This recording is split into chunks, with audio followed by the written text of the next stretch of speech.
మా ధర్మాన్ని గురించి ఎవరు మాట్లాడడానికి వీలేదు, కానీ విధర్మాన్ని గురించి మాత్రం నోటికొచ్చిన కోతలకు వస్తాం అన్నటువంటి రూట్లో సాగుతోంది. పీపుల్స్ డెమోక్రాటిక్ పార్టీ అధ్యక్షురాలు మహబూబా ముఫ్తీ కూతురు ఇల్తీజా హిందుత్వం ఒక వ్యాధట, అది హిందూవాదాన్ని అప్రతిష్ట పాలు చేస్తుందట, మైనార్టీల మీద దాడులు, వేధింపులు, హత్యలకు హిందుత్వ కారణమట, ఓట్ బ్యాంకుకు బలోపేతం చేసుకోవడానికి బీజేపీ హిందుత్వ కార్డును వాడుతుందట. ఇది అమ్మగారు తాజాగా చేసింది. రామనామం చెప్పించడానికి నిరాకరించేందుకు ముస్లిం బారుని చెప్పులతో కొట్టారు. ఘోరంగా జరుగుతున్న అడ్డుకోకుండా నిస్సహాయంగా చూస్తూ ఉండిపోయినందుకు శ్రీరాముడు సిగ్గుతో ఉరేసుకోవాలి. హిందుత్వం ఒక వ్యాధి, దాంతో కోట్లాది మంది భారతీయులు బాధలు పడుతున్నారంటూ ధ్వజమెత్తారు. బాలుని కొట్టిన వీడియో షేర్ చేశారు. ఆ తర్వాత ఆమె జమ్మూలో మీడియాతో మాట్లాడారు. హిందుయిజం మధ్య చాలా వ్యత్యాసం ఉంది. హిందుత్వం అనేది విద్వేషాన్ని వ్యాప్తి చేస్తోంది. భారతదేశం హిందువులదే అని బోధిస్తోంది. హిందూయిజం మాత్రం ఇస్లాం మతం తరహాలోని లౌకికవాదాన్ని, సామరస్యాన్ని ప్రబోధిస్తోంది అంటూ హిందుత్వాన్ని వ్యాధిని నయం చేయాల్సి ఉందన్నారు.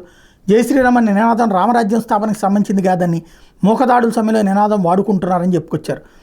ఇల్తీజా ముఫ్తీ వ్యాఖ్యల మీద జమ్మూ కాశ్మీర్ బీజేపీ మాజీ అధ్యక్షుడు రవీందర్ రైనా మండిపడ్డారు. రాజకీయాల్లో భిన్నాభిప్రాయాలు ఉండొచ్చు, కానీ ఇతరుల మతపరమైన మనోభావాలను గాయపరిచే హక్కు ఎవరికీ లేదని తేల్చి చెప్పారు.